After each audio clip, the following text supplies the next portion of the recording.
My relationship with Final Fantasy is a bit unconventional to say the least. The series is more like a background character to me, as I only really grew up with the Kingdom Hearts games, a PSP copy of the first one, and weirdly enough, the CDNT beta later in life, and that one.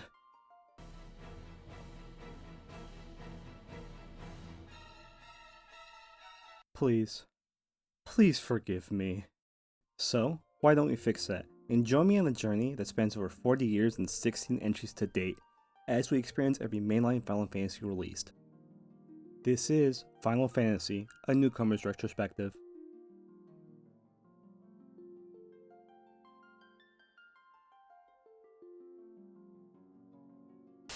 Hey, Future Tour here. Just want to apologize for the fluctuating audio quality, as God did not want me to make this video, since I had to go through not one, not two, not three, but 4 microphones. Hell, the second one came in broken. Needless to say, sorry about the audio. Make sure you buy your microphones new and not refurbished. Now back to the trash fire. This is my first video. So, let's start this whole thing off with the first Final Fantasy game. And while yes, I did say I played it, it's been give me a second. Okay. When did FF1 come out on PSP? See, that's not right. That's original links. It was probably here. Scroll.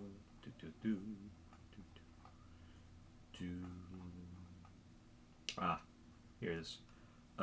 June 2007. 2007? So before I get any more geriatric, let's get started. However, before we get into the meat of the game, and some very succulent meat, it's important to know that the first Final Fantasy game has been remade and ported a bunch, and I mean a bunch of times. But between all the releases, it honestly came down to 2 for me: the PSP port or the Pixel remaster that came out a few years back. While I still have a ton of love and nostalgia for the PSP version, I remember this place being a living hell growing up. So I decided to go with the remaster, since not only does it try its best to replicate the original Final Fantasy experience for each and every game, it also tries to round out some of the many edges these games have.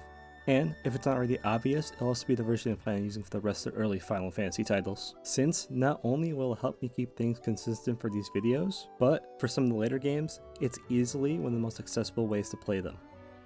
So let's commence. When you start a new game, you get to create a party of 4 different characters with a choice of 6 different jobs. Those being Warrior, Monk, Thief, White Mage, Black Mage, and the best class of them all, the Red Mage.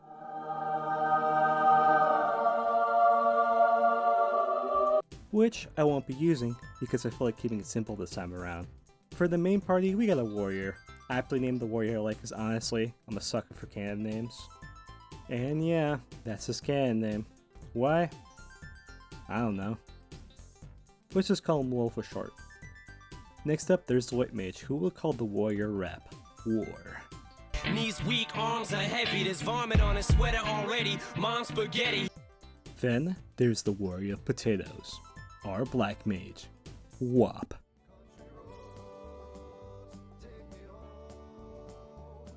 And last, but not least, our thief, Jack. Kill chaos. And thus, our team is ready to start their adventure. One thing of note is that once you're locking your party, you're stuck with it for the rest of the game, so make sure you choose carefully. Or not. I can't stop from using 3 red mages and the monk. After your party is set, the game starts off with an opening cinematic about how the world has come to sudden chaos and darkness. Yet, a prophecy speaks of 4 warriors of light destined to save the world. And then you're just kind of thrown into the game right there, loitering in front of a castle. So you do what you always do in classic JRPG fashion, you go talk to whatever royalty resides in there and see what's up. The king gives you the lowdown, so basically, you're in the kingdom of Cornelia. And his former right-hand man, a knight named Garland, turned heel, stole the princess, and is currently up north chilling at the Chaos Shrine. Why is he doing all this? Reasons. You'll find out later. But reasons. But the king asks a lot of you to bring her back safely. So naturally, you head to town, gear up, and make your way to confront Garland. As you do, you're obviously going to have your first encounter, and that's when you hear it, the Final Fantasy I battle theme.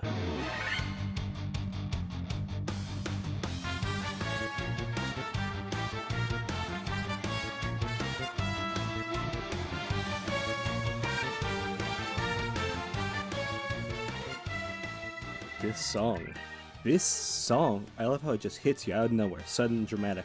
Then this goes full blast, no breaks, and the trumpets, by God, the trumpets. It's nestled into my brain as one of the best battle tracks in any RPG.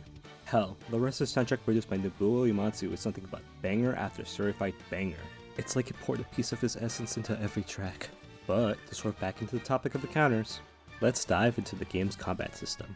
It's your classic run-of-the-mill JRPG system where you have your attack, magic, item, defend, and flee commands. So it's pretty straightforward for the most part. Though, one thing of note, and what's really interesting is how magic works in this game. Unlike the later Square Enix titles that use an MP meter for shooting spells, instead it's something more akin to the world of tabletop like D&D, as it uses a spell slot system, where magic is divided to levels, and you can go up to 3 spells per level, but you can only cast a certain amount of spells from each level before you're out of magic and you either have to run back to town to take a little nap or use an ether. So overall, it's a simple and sweet system, and on top of all of that, the remaster thankfully added in auto battle, which is incredibly helpful since the encounter rates are pretty damn high. Which was the style at the time. But eventually, after a bit too many encounters, a few levels gained, and new magic's bought, you enter the Chaos Shrine and go confront Garland. And he's just there, vibing, next to his orb. So, you go talk to him, and he just gives you the whole villain shtick about how the kingdom's gonna be his, and the fight starts. And man, look at him. Dude's got a killer theme, he's so cool, he's so handsome, and he's dead. Yeah, the dude gets knocked down, pretty easy. Yeah. But after that, you get the king back the princess, and he tells you that there's 4 crystals that you gotta save.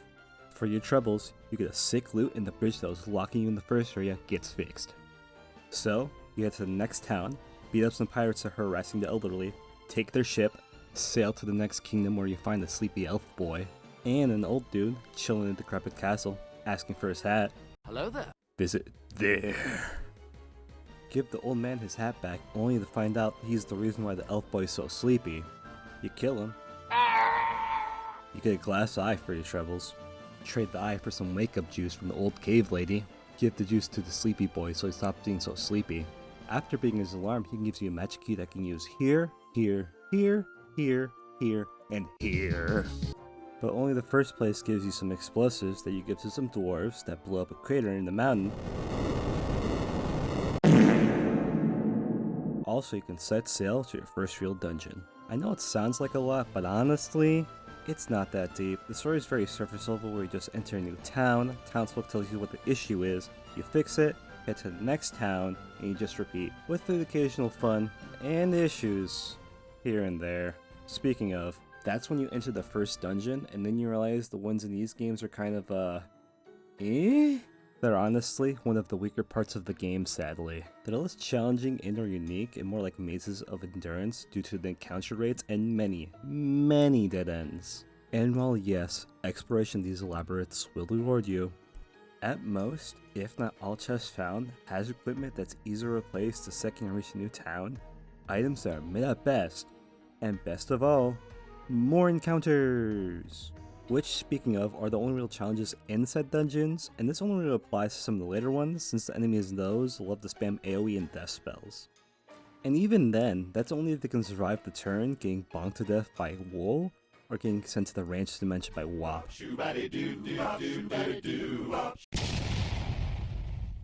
Honestly, the remaster helps you a ton to deal with some of the tedium by giving you a map of each floor of the dungeon, the auto battle mentioned previously, and most importantly, the ability to autosave inside the dungeon. Because yes, and I probably should have mentioned this earlier, but you can only save in the overworld.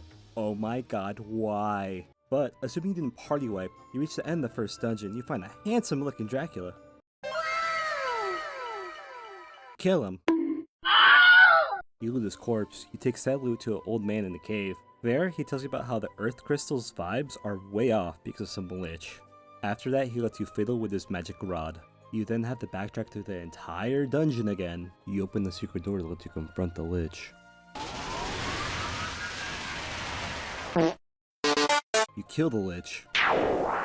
After that, you go to the sharing circle. There they tell you that the 4 crystals are being guarded and corrupted by 4 fiends, and you gotta stop them. So, you go to the next one in the Pain 4 dungeon, kill the snake lady. I just want to be friends. Take a quick detour to the ice cavern that gives you another magic stone that you can use to acquire the airship.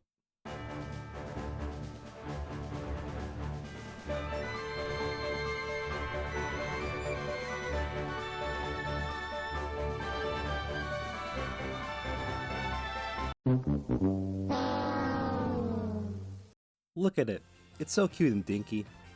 That being said, it's actually kind of cool since it lets you explore the whole world, as you can go just about anywhere you want, with the added bonus that you don't have to deal with any encounters while you're in the air. Though, parking this bad boy can be a real pain in the... From there you can just beeline to the other 2 crystals. However, before you do, you can take a quick detour to see Bahamut. Do a silly little maze that he tells you to do, which honestly took way longer than it should have. I gained 4 levels here. But hey, all that struggle was worth it so we can upgrade our jobs, and yeah! They all look ugly now. Except you, Jack. You're always looking so dapper. But yeah, I ain't gonna sugarcoat it. They look bad. And I understand they're going for the updated look on the old NES sprites, but honestly, this ain't where it's at. Kinda sucks since the rest of the game's sprite work is pretty fantastic with how the updated monsters, villages, and normal jobs look. But hey, crimes against fashion aside, you go cleanse the other 2 crystals, and you march bravely towards the endgame and dive headfirst into the final dungeon. Skip to the flowing time code if you want to avoid spoilers. So, to get to the final dungeon, funnily enough, you actually have to go back to the Chaos Shrine, where you touch the orb Garland was vibing with, and suddenly you're sent back in time 2,000 years. So naturally, you start exploring the no longer dank Chaos Shrine. Eventually, you find a slab in the middle of the room, and you play the little ditty with your lute.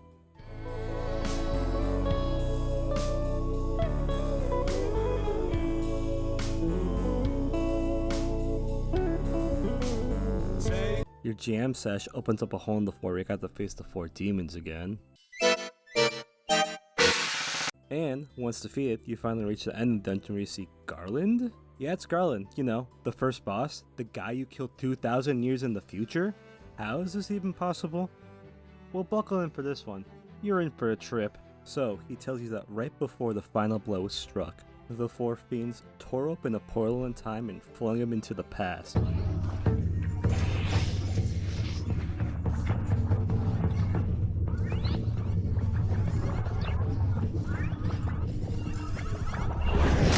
There, he then sends the 4 fiends into the future, locking everything in a never-ending time loop, and making the 5 of them effectively immortal. And then he drops the ultimate bombshell. He's actually Jack's father. Okay, not really. Or spiritually, emotionally, and a little sexually. He's Jack's papa, and you can't convince me otherwise. But after the revelation of the time loop, which is honestly just a whole cosmic mess, Garland isn't wasting any time, the dude just straight up digivolves into his final boss form. Only known as Chaos. No pretending, no theatrics, this is his true self. An unfiltered, apocalyptic monster. And just like that, the final fight begins. And honestly, it's kinda fun, being the only real challenge in the game as it forces you to actually think for once, as you're required to use the array of buff and debuff spells you haven't really touched. And ensure your party's HP and magic is topped off in between attacks. Hell, it would almost genuinely be considered good in my opinion if it wasn't for that. But assuming RNG is on your side, and you're like me and use the first turn to use the haste plus temper combo, and spam attacks and heals the following turn, you eventually beat him. Chaos is defeated, the cycle is broken, and peace is restored to the world. But yeah, that's the first Final Fantasy. And it's kind of a mess. The plot's paper thin, the balance is non-existent, and the game design is very hit or miss at times, with some parts that feel pretty solid, while others feel like the game's actively hating you. However, it's not without merit. There's some genuinely clever ideas buried in there, and it has a lot of heart. Yeah, it's hella inconsistent, sure, but you can actually see the foundation of something great. Probably part of the reason why I love it so much. Yeah, it's rough, but it tries. And I know this is gonna sound a little strange, and maybe even a bit dramatic, but this game means a lot to me.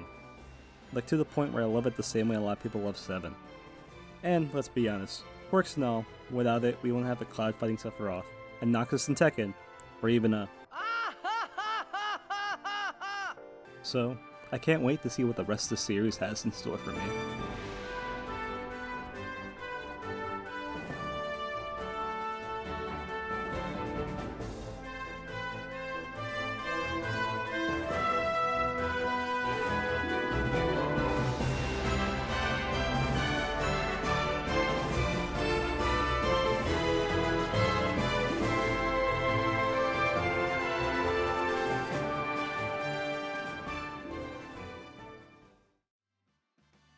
Thanks for watching.